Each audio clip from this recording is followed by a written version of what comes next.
big red balls. That's swallow. I know it's not a fucking swallow. Steven, it's a redbird, it's a robin. Yo. You too. Oh man, what is up? Let me adjust this camera so you can see more of this Atlas physique that I have here. Oh, here we go. You too, what is going on? Ooh, look what that's right now. Hold on. There we go. Fuck using it like my Swiss Army knife. I got one of these are badass. I picked up one of these. It's got a bottle opener. Look, like a real civilized human being. How cool is that, huh? I just opened my beer with my sack. Oh, cheers. Oh, yeah. Fucking douchebag, cunt hair, pussy twat, fucking dick licking, knife testing. There we go. There we go. Get that out of the way. Yes, the video's full of adult language and talking about stealing dumb shit. So, if you don't like that, get the fuck out of the room and let me know in the comment section about what an atrocious human being I am and how I'm going to rot in hell. Because we all know that's where I'm going. So, cheers. No, I'm not bringing a glass. I'm keeping it classy.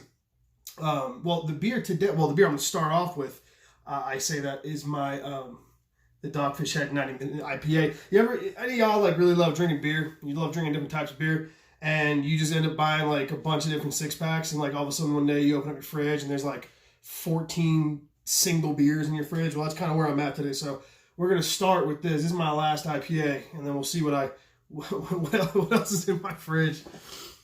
Cheers. Hope y'all are having a fucking phenomenal fucking Saturday. God damn, that's good. So, pretty sure I'll put it in the thumbnail. What are we going to talk about today? Lmax, motherfuckers. But before we talk about Lmax, my usual thank yous. Thank you to Vinny and Nero Knives. Thank you to Pete over at Sednata.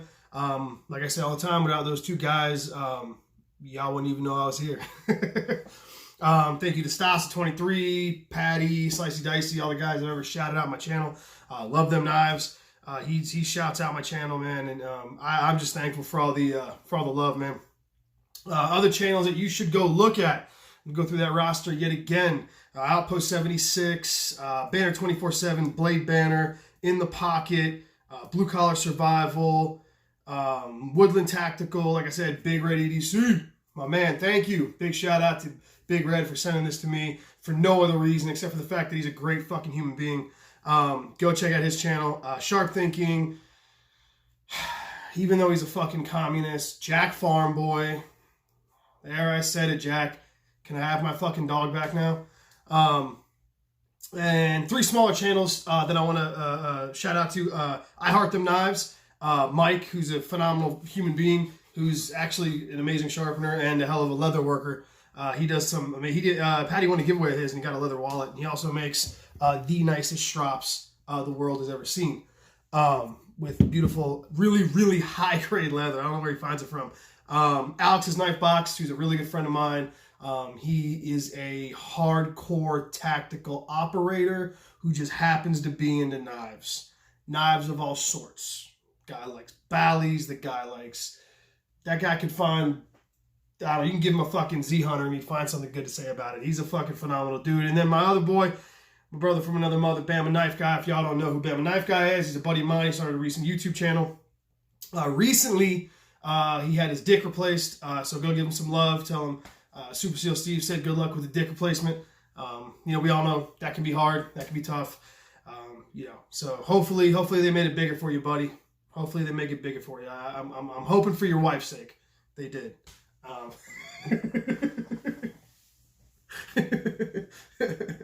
he's gonna drive over here and beat my ass.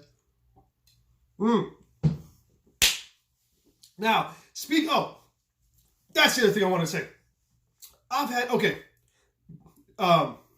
The crew, right? The guys that I just named off there, almost every one of those guys that I just named off of is part of a group that I'm in close contact with all the time and they're friends of mine. When I say we, and I'm talking about we as far as knife testers, the guys that are involved in this almost movement at this point to find out how knives perform and make that easily accessible to the knife community. Are basically every guy I just named. Oh, you know what? You know what I didn't name? And I didn't name him because he's got a big channel, way bigger than mine. So I know Alchemy 1. Yeah, and that's actually funny because that pertains to this. So he released a video a couple days ago. He's done a bunch of really good videos about coming together in the community. He did another video recently talking about Katra testing, how he's funding and organizing some Katra testing. Here's the thing, Alchemy 1. I've had a bunch of guys ask me how I felt about that, and it feels like guys think that it's independent of what I'm doing or anyone else in the crew is doing. Okay, let me set something straight. Alchemy 1, Clint, is part of my group. He's part of the group that I'm in. So him, Sharp Thinking, Vinny over at Nero Knives is a recent guy who started getting in on it. But from the very get-go, Alchemy 1, Banner 24/7, In the Pocket, Outpost 76, Blade Banner, Love Them Knives, Woodland Tactical, Blue Collar Survival. All these guys have been, and Alchemy 1, we've all been in this group together, where we discuss things and topics, and we have all worked together to learn from each other, through each other's testing, through each other's knowledge, and share things, and then try to bring that all together because we all have the same focus. All of us, especially In the Pocket, Banner 24/7, and me and Outpost 76, all four of us kind of started our channels around roughly the same time. So we're all, we all had that same movement, and then we kind of got with everybody else, and it's moved forward. We're all part of this group where we all, like I said, the whole goal of this is to make people aware of steel, make the community aware of steel and how it works, and make it easily understandable for everybody. That's the whole point of the group. Alchemy 1 is part of that group. Everyone keeps asking me, how do I feel about his Katra testing? Clint came up with that idea, reached out to Katra. He came up with the idea and then spoke to us, was like, hey guys, what do you think about this? And we're all like, yeah, that's a great fucking idea. And we're all supporting that. Okay? We're all supporting that function that he's doing. He's a brainchild of it, and he is organizing it. But we are all well aware of that, and we're all supporting that as well, in addition to the testing that we're doing. So Clint is part of the crew. It's not an independent thing that he's doing on his own. He's doing it in conjunction with what we're doing, and he's tackling it. Clint's an extremely intelligent guy, so there's a lot of yap. Everyone, when we do these cut tests, which I'll explain in a minute, they question the relevancy. So everyone starts talking about Katra testing. If you're unaware of what Katra testing is, it's an industrial test. It's done on an industrial level where they basically take a blade, put it at a given. It's usually always at 30 degrees inclusive.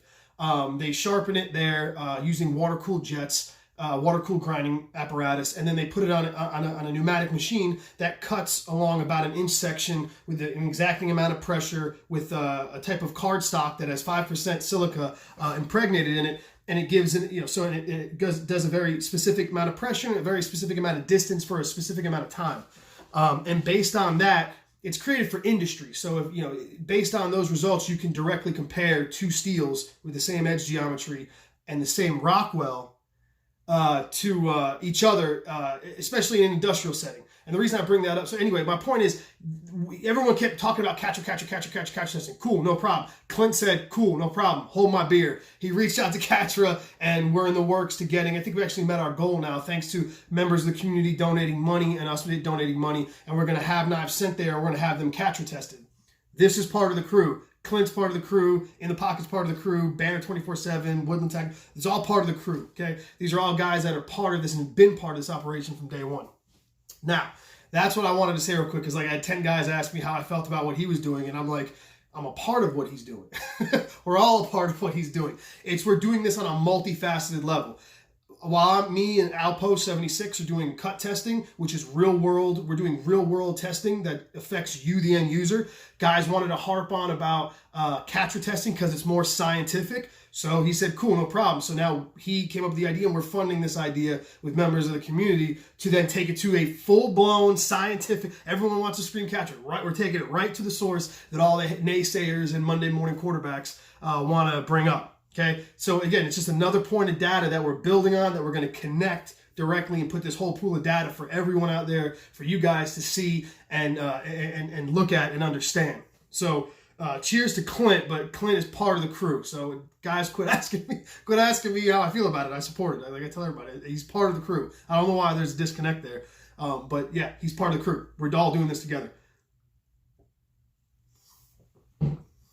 That being said, why I said for industrial purposes, that's what Katra testing is made for. But what's funny is I can get a hold of the email, I'll post it up. But the email from Katra specifically says the edge geometry needs to be this for our testing, and we also need to know the Rockwell testing, the Rockwell number of the steel. So go figure. They do industrialized wear resistance testing on knives, and they need to know the edge geometry, the composition, and the Rockwell. It's crazy, isn't it? Oh my God.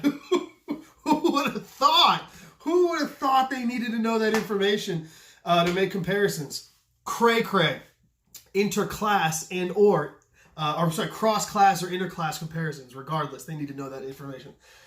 Crazy shit, right? I know. Who would have thunk that? Anyway, now, before we get into this testing real quick, there's something I want to talk about. So I recently had there was a video that was released and talked about there were no ASTM standards for cardboard, and this is why cardboard is a shitty media to do edge retention testing on. Now, this was because I was under the assumption, like everybody else was, that cardboard is basically just this conglomerate of paper and shit, basically particle board, soft particle board basically, that has no standard, and there's silica, and could be rocks and stones and particulates in it. Anyway, that makes it very inconsistent from piece to piece and box to box. Now, I accepted that because it made sense in my head, right? And I've always defended the reason I use cardboard is because whatever variables I see are the same variables you see. The fact of the matter is I'm doing real world testing. I'm using a media that everyone out there generally cuts. So it's easy to relate to.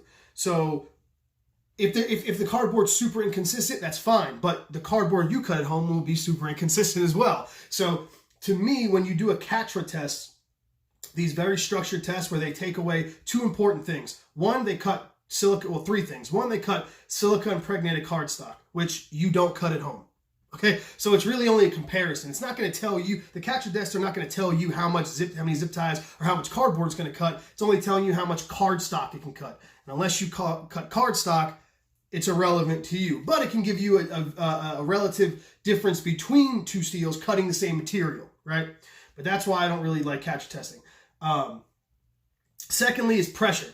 It uses a pneumatic arm that uses the same amount of pressure every single time. And this is very valuable if you're dealing with industrial, like the plastics industry. Let's say you got a die cutter, right? And the blades on the die cutter cut every second. They cut at an exact pressure.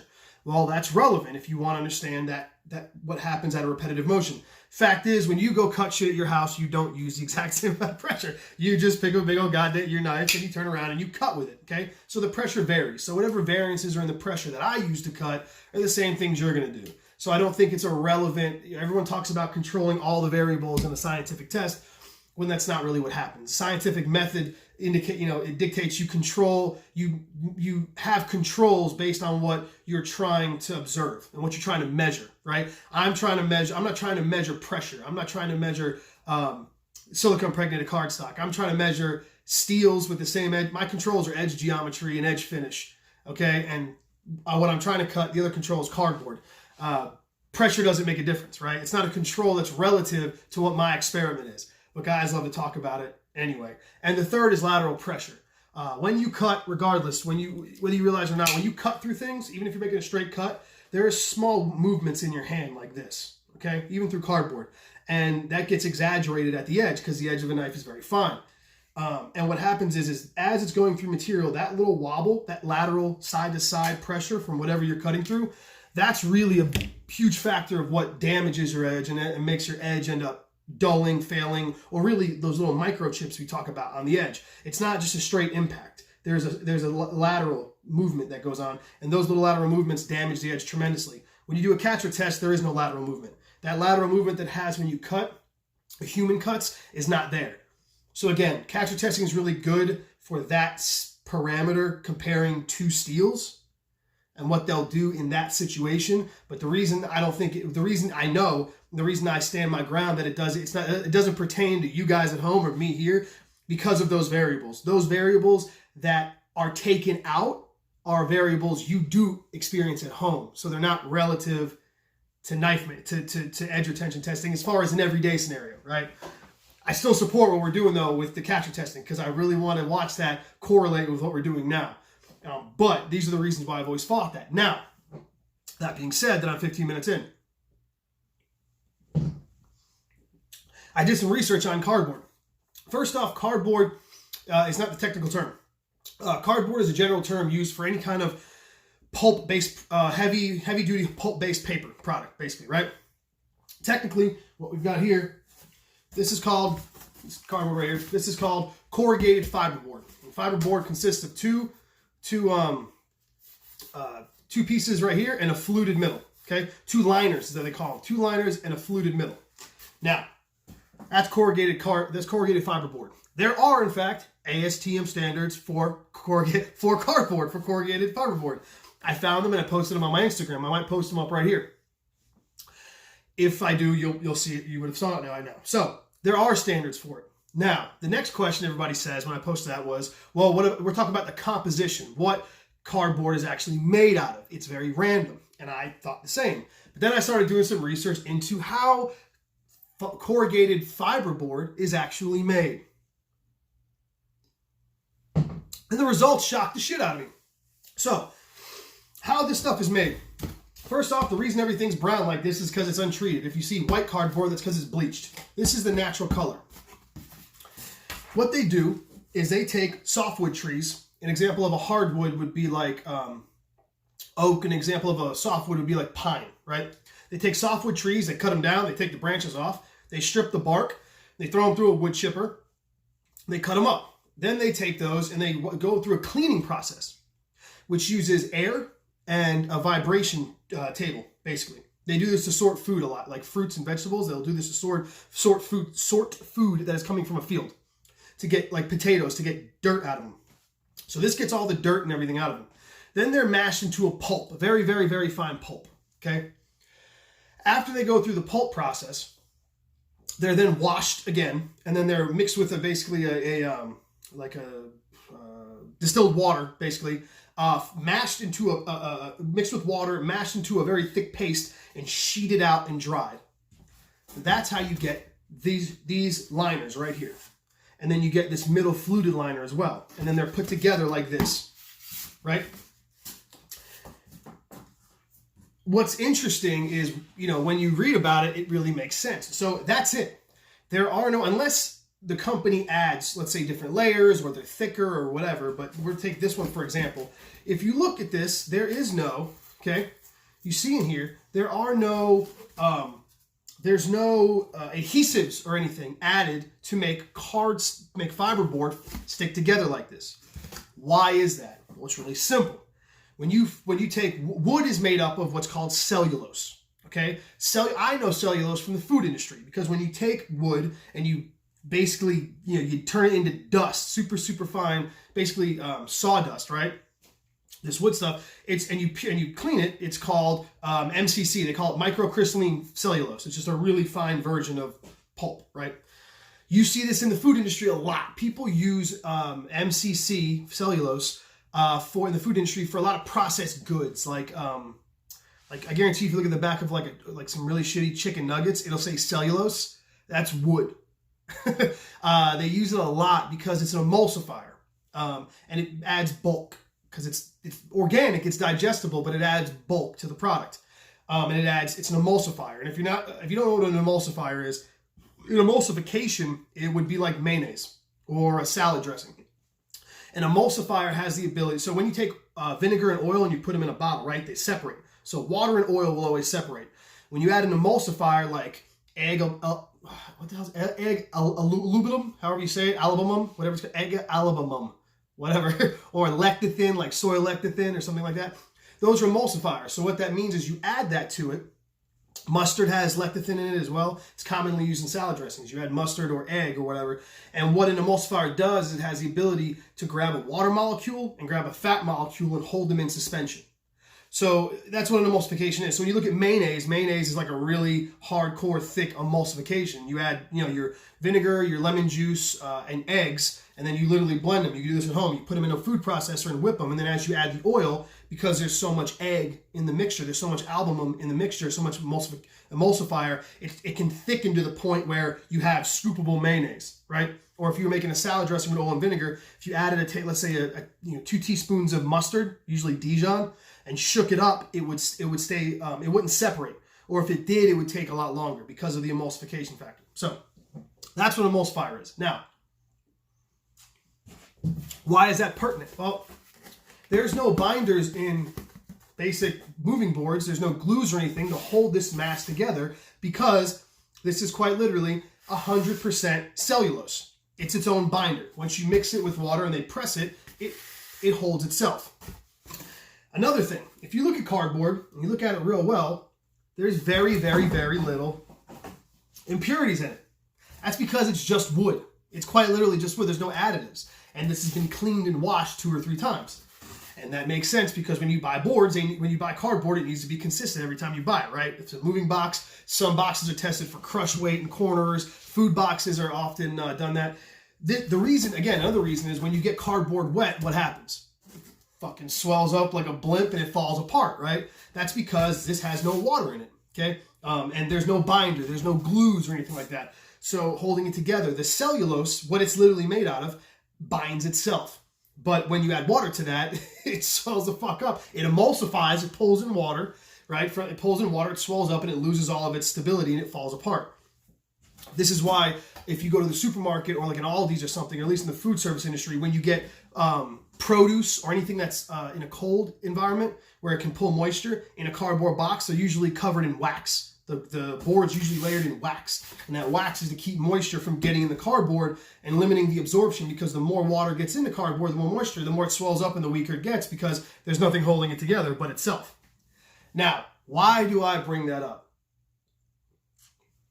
So, fiberboard, cardboard, is basically just a this is 2 sheets of pure wood pulp with a sheet of wood pulp in between bound together. Okay? Now, I was under the impression there were lots of particulates and silicates, stuff like silica. Silica is an organic, it's an element, right? It's very hard. It's what's in Katra testing cardstock. Here's the thing that I found out. Softwood trees, most of the trees in the world, bar a few subtropical species that are actually labeled under silica trees, and at least all the trees that are used in paper and cardstock fiberboard production contain only trace amounts of silica, around the range of 0.1% silica in the whole tree. There is 1/10 of a percentage, 1/10 of a percentage of silica in softwood trees, most trees, but especially softwood trees. So what that means is, being that this is made up of pure, unadulterated, filtered cellulose, which comes from a tree, and there's no additives to this cardstock, what that means is there is 0.01% silica in this entire in any cardboard you pick up. There is no silica really in cardboard. I was surprised to know this, because then my next question went, well, what the fuck makes cardboard so abrasive, right? Because we were all taught, right? The guys talk about you sit there and you can strap on cardboard and all this kind of stuff. It dulls metal, right? It dulls blades. Well, the reason, okay, there's no silica in cardboard. There's none. It's literally 100% cellulose is what this is made out of. Wood pulp. Now, cellulose is used, as well as a bulking agent, it's used in the cosmetics industry as an abrasive. Okay, it's not super abrasive, but it is abrasive. So let's remember that. So it is abrasive. Not as abrasive as silica, but it is abrasive. So I started thinking about, okay, well, that was giving me reason, like, why is it dull knives so quickly? Well, the answer has a few reasons why that I figured out. Hold on, I wrote them down. Let me make sure I don't forget them. Okay, real quick. All right, one is relativity. Okay, of all the things you cut in a day, be it food, zip ties, plastic packaging, and cardboard, all that. Of all the things an average guy cuts in a day, Cardboard, while not being super abrasive, is the most abrasive of all those. If you were a guy who cut carpet all day, cardboard would seem like nothing to you, right? It wouldn't fucking make a damn bit of difference because your knives are used to cutting carpet all day. And carpet, there's a ton of fiberglass in it and stuff like that, and it'll destroy an edge way quicker than cardboard does. So I think one of the reasons we think cardboard's so abrasive is relativity. Relative to the things most of us cut, it is abrasive. Okay? 2 is that old adage of cardboard is abrasive. Now, we've heard that cardboard will dull an edge quick, but people have been saying that for a long time. Back in the day, a lot of steel's come a very long way, right? We have all kinds of steels right now. Is steel very abrasive to a case knife in CV steel at 55 HRC? Yes, because you have a very small apex. Let's say you sharpen at 15 degrees per side, rubbing through 3 layers of pure cellulose. That's going to dull your knife pretty quickly. Is cardboard very abrasive to Maximet? No, not at all. Because it's a 67, 68 Rockweld steel that has a tremendous amount of carbides in it, a lot of which are vanadium and tungsten, which are much harder than the steel itself. And that's why Maximet can cut cardboard till the fucking sun comes, the cows come home. So I think a lot of this whole, is cardboard super abrasive? No. Can you strap a knife on cardboard? Sure, if it's soft 1095 or 52-100. Try stopping Maximet on cardboard. It won't happen. This is one of those things where the knife community, we do this thing where we just apply one attribute to everything. So you have guys go, oh, you can't strap on cardboard, you need an abrasive, like a compound. Some guys go, you can, you don't need a compound. Well, both are true. If you have a very soft, simple steel, you can strap on cardstock. You can strap on cardboard. If you have a much more complex and harder steel, it's not going to work because it's too hard and the makeup's too hard. The composition, the carbides, right? You're not going to strap S110V on cardboard, but you can strap 1095 that's soft on cardboard. Okay? And the third is just time. So when you're trying to figure out abrasive wear, okay? So wear resistance is just what is abrasion resistance. It's the same thing. Abrasion is wearing away a material through contact, through steady contact, where wear is what is the process of abrading, right? Wear is how you measure abrasion. So one of the factors when you're measuring or when industrial companies measure abrasion resistance, one of the big factors is time, okay? How long is this steel being subjected to this abrasive for how long, right? That makes a big difference. If I'm rubbing a knife on a diamond stone for 1 second, or if I rub it over that stone for 10 minutes, you're going to get 2 very different results. A lot more, that's just a matter of time, right? How long you abrade on said abrasive. Well, when we cut cardboard, this is a moving box. Let's say you cut from here to here. Well, not most of the time, when you cut a piece of cardboard, your knife is going to be exposed to that cellulose, to that cardboard for much longer than it experiences anything else. When you cut plastic packaging or a nylon strap or you cut zip ties, it's only a small part of the blade exposed to that abrasive for a very short amount of time. Where when we're talking about cardboard, you're usually cutting a foot or 2 at a time when you're breaking down boxes. So your edge is in that abrasive, rubbing against that abrasive for much longer than most other steels, which brings me back to relativity, okay? I think cardboard is just abrasive. So from what I can find, and I would love to see anybody else find anything else, but the counteracts this, but cardboard has no silica, doesn't have particulates. It's not this dirty mass of shit that we've all been taught it is. It is actually an extremely consistent, homogeneous mixture of basically pure cellulose. This is now, in my opinion, an extremely effective tool for measuring wear resistance because it's extremely consistent across the board. There are standards for it. The process that they use to make this ensures that all the cardboard you get is basically contaminant free, and it's literally 3 layers. It's almost a solid mass of cellulose. So it's a perfect media to test edge retention on. I'd say better than rope. Rope can have dirt and stuff in it as well. I don't know the standards for rope, but I don't think they're that astringent. So for everyone talking about cardboard not being a good medium, that's the research I did over the last week, and that's what I found. There is no silica in this. There's no dirt, rocks, sand, or any of that. which makes sense when you say it out loud, because if there was that kind of shit in cardboard, and you could go one day and buy a box to move shit, and it could be inconsistent, and the shit could fucking cave, and all your stuff could fall out of it. It could break, it could rip. So cardboard boxes, like moving boxes, by nature need to be consistent. So every time you go to the store and buy them, they pick up what you need to pick up, right? So now that I'm 30 minutes in explaining cardboard, cardstock, and who's doing the testing, we're going to get into edge retention testing. This test right here, we're going to go against a couple knives. If you see, I don't know if I can put it in the thumbnail, but we've got Elmax, ZT Elmax, and Elmax from Fox Knives. That's right, ladies and gentlemen, Elmax, the red-headed bastard stepchild of the steel world, because of ZT, apparently. I was not around in the folders when this happened. I'm just going off of what I read.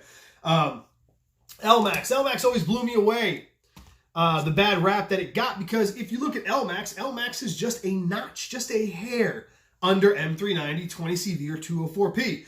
It is a very similar steel, very similar in composition. It is kind of like, it's in between S35VN or S30V and M390, which are all very close, right? It has about 25%, it's got about 3% vanadium instead of 4% vanadium like M390, but it's got a lot of carbon, a lot of chromium, and it's an excellent, it's supposed to be an excellent steel. It's supposed to be very, very tough like PM steel.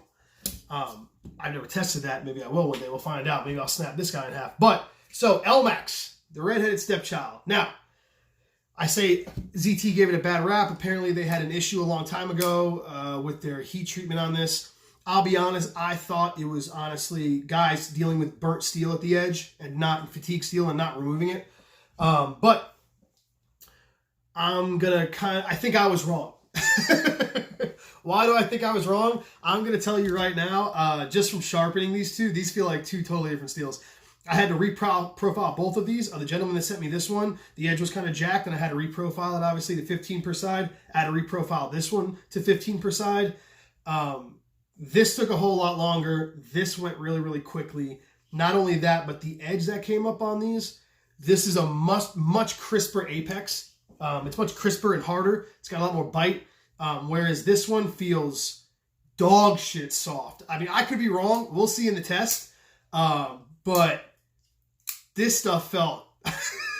I mean, this knife's been sharpened at least 5 times. I did 3 for this test, and it's been sharpened at least 2 or 3 times before that, because I've owned this knife for a long time. But this knife was... this stuff felt soft as shit, especially when you sharpen it next to this. Okay?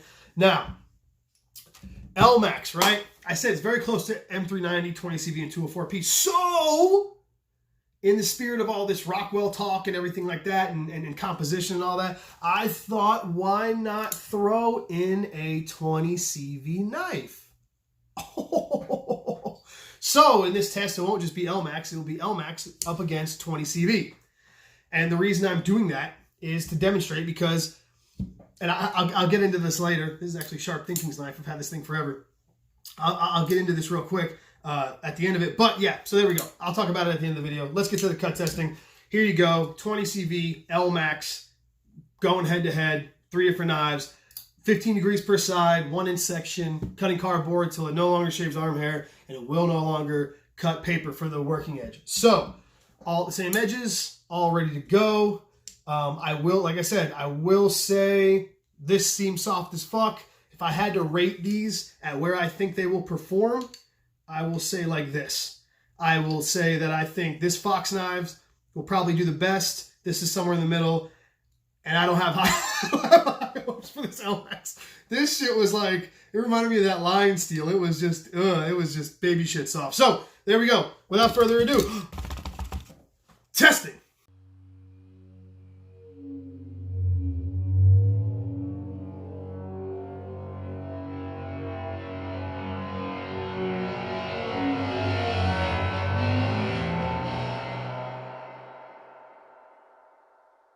Every step I take towards you is all the same,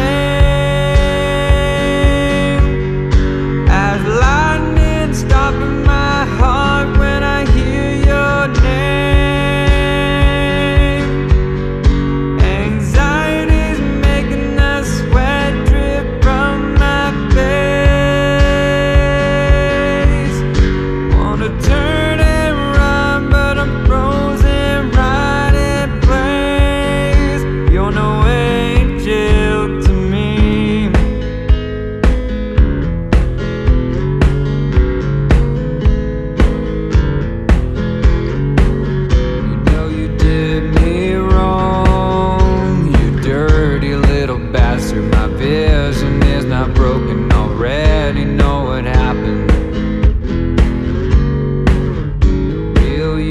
undergone, but in public you're an angel. The rage is so distasteful, just like you got a halo. Hell no, hell no. Every step I take towards you is all the same. As lightning stopping my heart when I hear your name. Anxiety's making the sweat drip from my face. Wanna turn and run, but I'm frozen right in place. You're no angel. Every step you take towards me is all the same. As lightning stopping my heart when I hear your name. Anxiety's making the sweat drip from my face. I wanna turn and run, but I'm frozen right in place. You're no angel to me.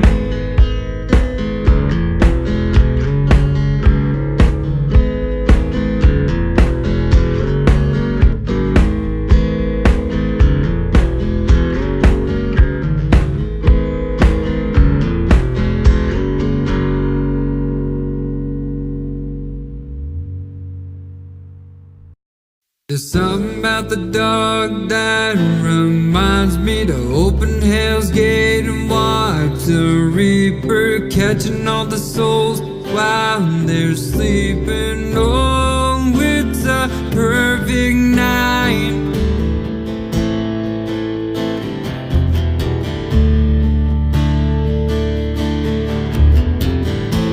And Hell's Gate opened up to my right. But I got you by my side. Let it pull us into the embedded horizon. Let the wind blow from left to right. Something about the dark that reminds me to open Hell's Gate and watch the Reaper catching all the souls while they're sleeping. Oh, it's a perfect night. Something about the dark that reminds me to open Hell's Gate and watch the Reaper catching all the souls while they're sleeping. Oh, it's a perfect night.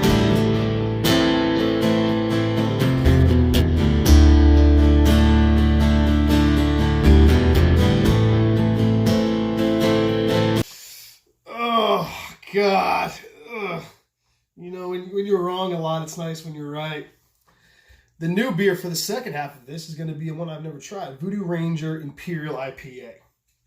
This beer is okay. It's pretty good, but it's okay. As far as an Imperial IPA goes, it's not all that great. It's kind of one-noted. Oh, wait. I just said something intelligent. Hold on. Pinkies up. Yeah. Okay, so this test was fun, right?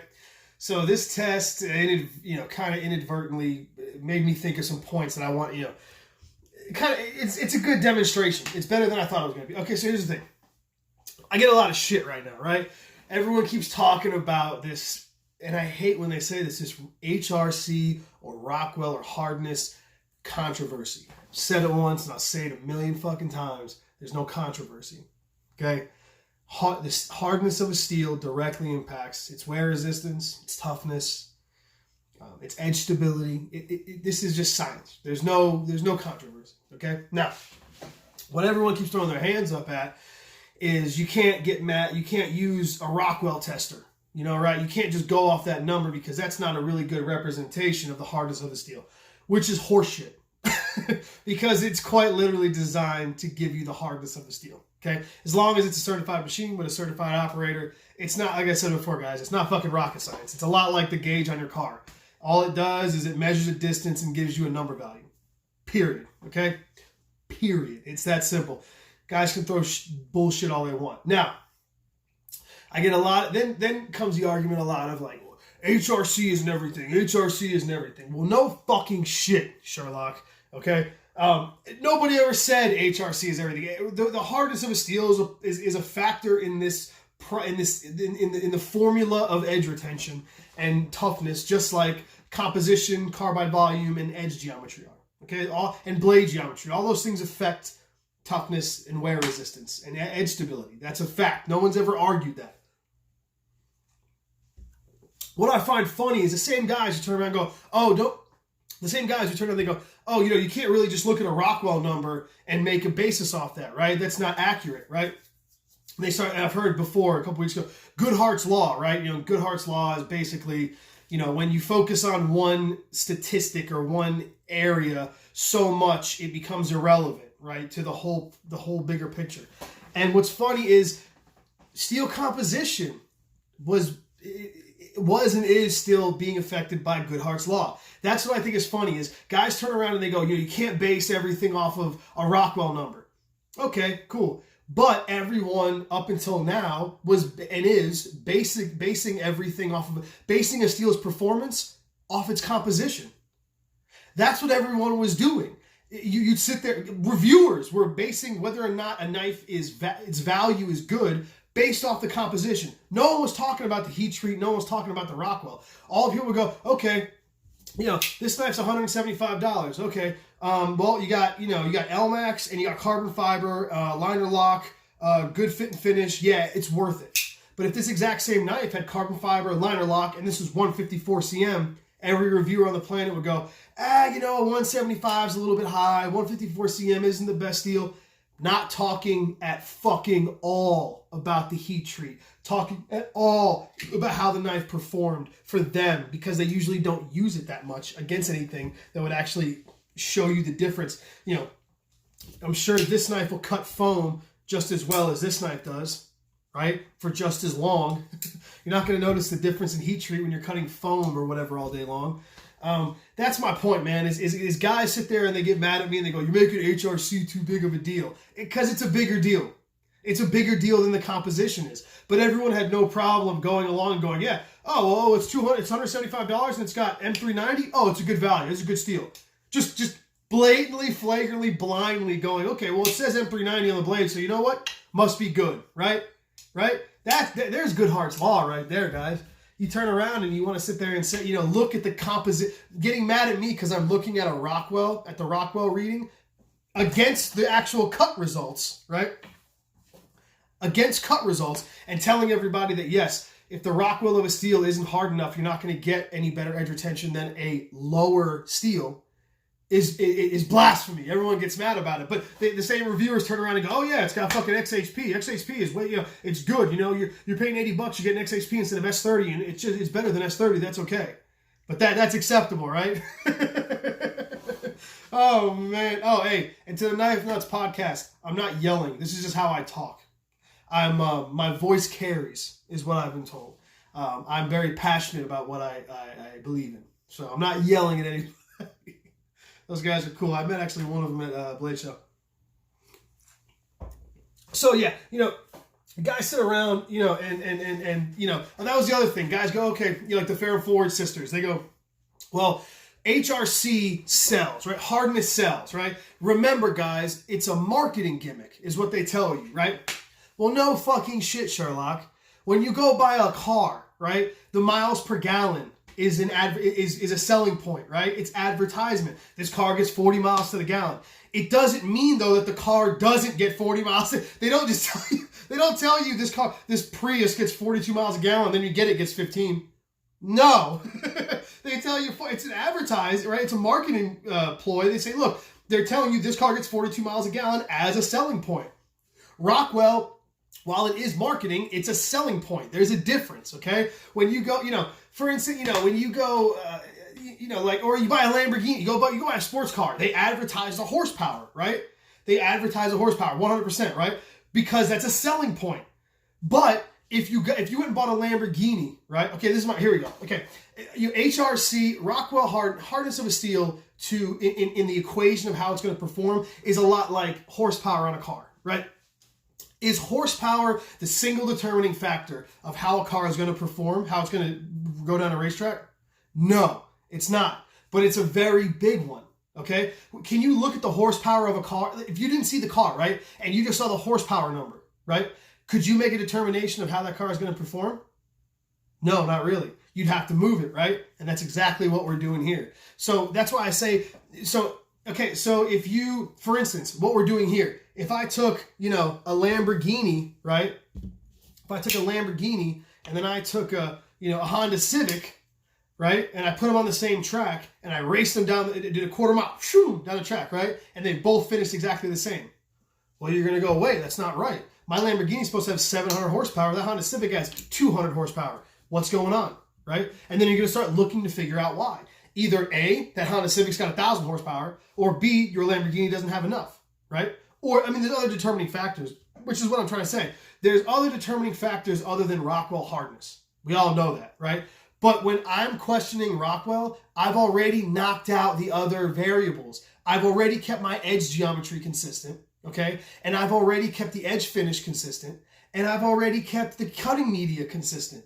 So the only other factor to go to is Rockwell. If you turn around with that same race with the Honda Civic and the Lamborghini, and you look, and the Honda Civic, he has 200 horsepower. You dyno it, 200 horsepower. He's got street tires on it. There's no aerodynamics done to the car. There's no turbo. There's no supercharger. Then you go look at your car. It's got Pirelli tires on it. It's got the same engine. There's a turbo. The car is aerodynamic, and they still perform at the same level. You go, okay, well, something's wrong. This car isn't putting out the proper horsepower to these wheels. And that's what we're figuring out, and that's what I've been figuring out, and Gerald and everybody, based on the cut test. We turned around and we cut with them, and the knives didn't perform.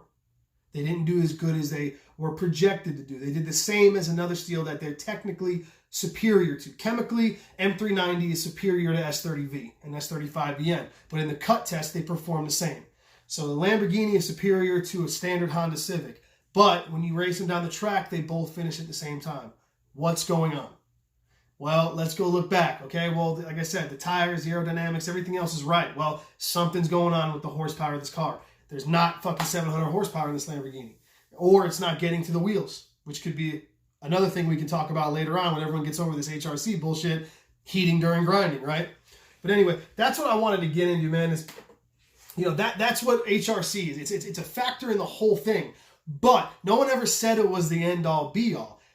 But I and Gerald, other guys, Tom Hosang, that have done cut tests, we've eliminated the other variables. We eliminated edge geometry. We eliminated edge finish. We eliminated the media. The only thing that can possibly be separating a chemically superior steel versus a chemically inferior steel is going to be the Rockwell. And then we get it tested, and guess what? They're soft. What do you know? Right? What do you know? You know what I mean? So that's what I wanted to get across to everybody, man, is this whole, these guys talk about, it's just a marketing gimmick. Well, no fucking shit, bro. No fucking shit, it's a marketing gimmick, but it still has to be true. When you say 62 HRC, it still needs to be 62. And it still needs to perform like 62. We're assuming when you as a maker turn around and say it's 62 HRC that you did the heat treat right. When I buy a Lamborghini that's 700 horsepower, I'm assuming all that 700 horsepower is going to the wheels. Right? I'm assuming it works right. I'm trusting the maker, the guy who built the car, that those 700 horsepower don't just go out the ass end, that they hit the tires and push me forward faster than any other car on the road. That's what we're saying. That's what everyone's saying. So I just want to, I got to keep beating a dead horse because people keep bringing it up and talking in circles when it's a simple thing, man. It's a simple thing. Nobody ever said what a lot of these guys are claiming. And I love how when Kurt brings up Katra testing, we're going to go take these things to Katra, how none of the reviewers, this is a direct call out, none of the reviewers that casted doubt on forums, on YouTube, about the legitimacy of this testing, about how it's not scientific, about how we need Katra testing, none of them have donated a fucking dime to this Katra testing endeavor that Clint is spearheading and we're supporting. None of them. everyone, all of a sudden, everyone in the YouTube community just goes, you know, man, I totally support what you're doing. You know, I just don't, you know, I don't really want to, but I just don't really want to be in it. You know, I just want to sit around and show knives and talk about, it's kind of out of my field. Funny, right? Funny, right? Everyone has a fucking opinion when everyone starts dogpiling, right? But then when we sit there and pull up out of the dog pile and turn around and say, okay, here's what you wanted, everyone goes fucking quiet, right? Whole crowd goes quiet. Everyone shuts the fuck up. Everyone backs off. People get in my comment section saying that I misunderstood them and that they fully support what we're doing over here and what I'm doing and my testing and blah, blah, blah. Everyone turns around and just starts sucking the dick, which I think is real fucking funny. Nobody's talking shit now that Clint turns around and goes, okay, cool, we'll send it to Katra. You know why? Because nobody wants to be fucking wrong. That's why. That's a big difference I've noticed from day one between me and the guys in my group, Ryan and Clint and Kenny and Gerald and all these guys on these channels and Justin. We don't have a problem being wrong to find the truth. That's the difference. Everyone else wants to sit there and just fucking dick ride on whatever train's gonna get them the most views or whatever train's gonna get their channels monetized or whatever train's gonna do that. You know what I mean? And I want to include Metal Complex in that because Metal Complex is a badass dude who's super smart. I'm not putting him. I'm going to specifically make sure he's not in the group, but he's a smart dude and understands and even reached out to me and was talking out about steel and stuff like that. So I'm talking about other than him, everybody else. Everybody else wants to sit there and dick ride whatever trend's going on or jump on whatever bandwagon's going on to get them views, to get them more money on their channel. Okay, and the guys in my group, the dudes that I'm sitting here with, that are sitting here putting the time and money forward, that are spending all their time and money, aren't in it for that. We don't have a problem being wrong to figure out what the truth actually is for everyone else that's watching these videos, all of us in the knife community, okay? $200 is a lot of money, $300 is a lot of money to drop on a knife. I don't care if it sits in your case. The fact is, that motherfucker should perform the way it performs, if as advertised, okay? That's my point. That's what I want to get at on these videos. So, anyway, again, let's talk about results, shall we? Okay, so, here's some fun stuff. This fox knife. Elmax, right? Elmax. Fine edge, 140.1 feet cut. Total working edge, 197.1 feet. That is one of the best M39. I mean, it's the first time I've tested Lmax, but that's better than damn near all the goddamn M390 I've ever tested, bar one. Let's see, did that keep going? Okay, hold on, guys. I don't know if y'all saw that. I had to stop there real quick. My video thing did something. But anyway, that has done as good or that's done better than almost bar one of the M390 that I've tested, okay? But it's Elmax. It's not as good as M390, right? It's not as good as M390. That is within, compared to the average of M390 that I've done, this Elmax is, for a working edge, was within 8% of M390. Better. It was 8% better, but that's under 10%, so it's neither here nor there. My point is this Elmax performed just as well, if not better, than M390, even though chemically it should be inferior. I wonder why. Same edge angle, same edge finish as every M390, 20CV, or 204P knife that I've tested. Wonder why. Let's take a guess. Oh, but wait. Here we go. ZT's Elmax. Same exact composition in these two steels. Same exact edge geometry, same edge finish, cutting the same material. I wonder how this did. Let's see. Fine edge, 80.8 feet. Total working edge, 116.4. That's horse shit. You know what that's almost identical to? I didn't check it. I should check it. I can tell off the top of my head it's almost identical to this knife in M390. That doesn't make any sense, Steve. This is M390. This is Elmax. This should perform better. Should it? I don't know. You tell me. I promise you, I can't remember the exact numbers, but I'll bet the farm this knife and this knife are within 1% of each other. Oh, okay. 20 CV. This is analogous. This is an analog, literally, to M390. I wonder what this did. Let's take a look. 97 feet fine edge holding, 121.2 working edge. Shit. This did shit. Same edge, same finish, same cutting media. It did shit. Period. Okay? So, an Elmax knife outperformed a 20 CV knife. A $175 knife outperformed a $425 knife. I wonder why. What could possibly be going on between these two steels to allow one steel that's chemically superior not perform at the same level of another knife that is chemically superior? I wonder what it could be. I don't know, right? The chemistry's right. The chemistry, the edge geometry says that they're even. The chemistry says this knife should outcut this knife, right? It outcut this Lmax. This 20 CV outcut this Lmax, right? Should be fine, but it didn't outcut this Lmax. Why? I want to take a shot in the dark and say, I don't know, that this knife is harder than this knife. I can tell you that off sharpening them. This thing took forever. That thing took a lot of grinding to get that knife down to 15 degrees per side. Now, so there you go. There's your results. Cray shit, right? Nuts, bonkers shit. There we go. So again, to all my detractors or whoever wants to talk shit, yeah, no, nobody ever said HRC is the see all end all. Okay, but here are knives with two different compositions, and the one that technically is less superior outperformed it. Here's two knives from two different companies of the same steel, and this knife vastly outperformed it. It's heat treat, guys. It's the Rockwell, it's the heat treat, it's the entire process.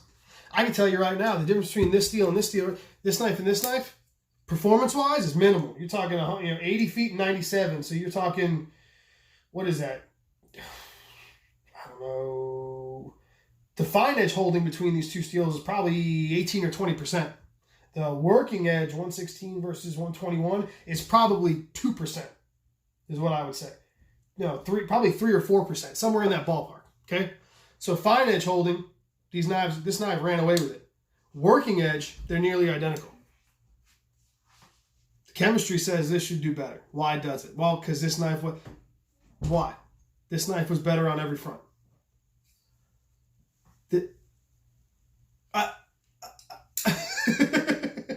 That's what, you know what I mean, guys? That's what I'm saying. This is why we do the cut test, man. You do the cut test and you look at it. You know what I mean? Like, the chemical difference between Lmax and 20 CV or 204P or M390 is so minimal, you shouldn't really see a difference. I haven't plugged in the numbers for Laren's Katra testing, but it should be minimal, man. M390 should outperform it at the same Rockwell, probably something under 10%. If under Laren's, under Laren's formula, S30V only gets outcut by 20 CV by 15%. I can imagine Elmax is even less. It's probably somewhere in the ballpark of, 10% or something like that, or lower. So here's cheers to doors open over there. There's cheers. Here's a test. Happy fucking Saturday, guys. To everyone who's got a fucking issue with what I'm doing, that's for you right there. Hope y'all having a great fucking Saturday. Hope y'all have a great Saturday. I will see y'all in the next video. I just so happen to have been sent a bunch of knives by an individual. Can I even hold them all? And if anyone's a big Spyderco fucking nut hugger, you know what these are. These are 204P, M390, 20 CV. I got a test coming up real soon for these, and I want to explain to you guys. And it's going to get independently Rockwelled by two different makers, one of which you don't know who it is. And this is going to be fucking, yeah, we're gonna put this to bed right here. So stay tuned for the fucking next one, y'all. Y'all have a good fucking